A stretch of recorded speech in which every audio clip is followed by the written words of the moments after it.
Okay, so this next chapter is really important.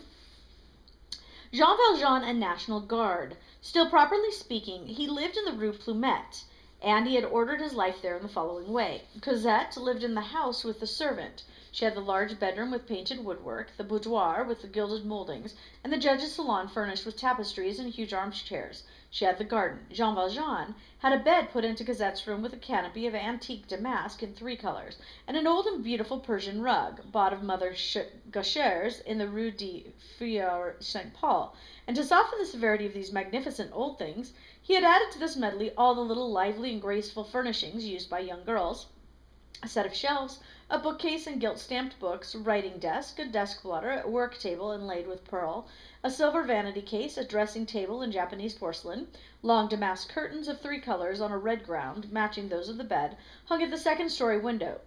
On the first floor, tapestry curtains. All winter Cosette's petite maison was warmed from top to bottom. As for him, he lived in the sort of porter's lodge in the back yard, with a mattress on a cot bedstead, a white wood table, 2 rush chairs, a china water pitcher, a few books on a board, his deer box in a corner, never any fire. He ate dinner with Cosette, and there was whole wheat bread on the table for him. He said to Toussaint when she entered their service, "Mademoiselle is the mistress of this house." "And you, monsieur," replied Toussaint, astounded. "Me, I am much better than the master. I am the father." So everything he has goes completely to Cosette. He doesn't need anything, it's just all for her. Cosette had been trained in housekeeping at the convent, and she budgeted the expenses, which were moderate.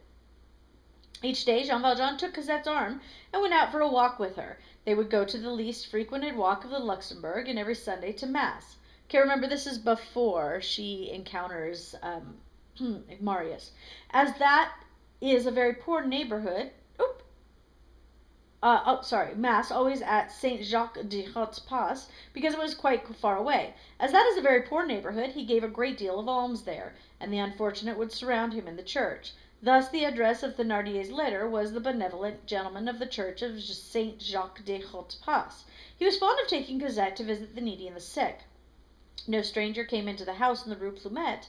Toussaint brought the provisions, and Jean Valjean himself went for the water to a tap near by on the boulevard. They kept the wood and the wine in a kind of half-sunken vault faced with rocks, which was near the gate of the Rue de Babylone, and which had been the judge's grotto, for in the time of the Follies and the Petites Maisons there was no love without a grotto. On the Rue de Babylone door there was a box for letters and papers, but since the 3 occupants of the house on the Rue Plumet received neither papers nor letters, the box, formerly the go-between for the affair and the confidant of a legal dandy, was now entirely limited to notices from the receiver of taxes and the guard announcements. For Monsieur Fauchelevent belonged to the National Guard, so it's important to know that he belongs to the National Guard. He had not been able to slip through the close mesh of the enrollment of 1831. The municipal investigation made at the time had extended even to the convent of the Petit Picpus, a sort of impenetrable and holy cloud from which Jean Valjean had issued, venerable in the eyes of this magistracy, and consequently worthy of defending it.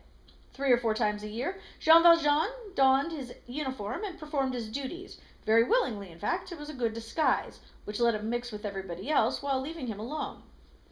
Jean Valjean had reached his 60th year, the age of legal exemption, but he did not seem more than 50. Moreover, he had no desire to hide from his sergeant major and to cavil with the Comte de la Bue.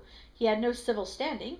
He was concealing his name. He was concealing his identity. He was concealing his age. He was concealing everything. And as we have just said, he was very willingly a guard. The National Guard. To look like all the rest in the crowd of taxpayers, this was his whole ambition. This man's ideal was to have the soul of an angel and a bourgeois facade.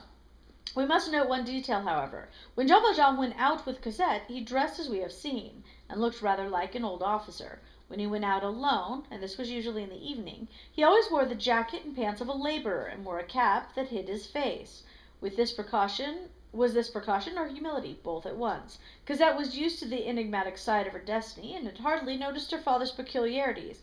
As for Toussaint, she venerated Jean Valjean, and everything he did was good. One day her butcher, who had caught sight of Jean Valjean, said to her, "That's a funny one." She answered, "He's a saint." Neither Jean Valjean nor Cosette nor Toussaint ever came in or went out except by the gate on the Rue de Babylone. Unless one had seen him through the bars of the garden gate, it would have been difficult to guess that they lived on the Rue Plumet. The gate was always shut. Jean Valjean had left the garden uncultivated, so it would not attract attention. In this he was mistaken, perhaps. Okay, so we don't read the next chapter. So we will pick up on change of grading, which is chapter 4 on page 880.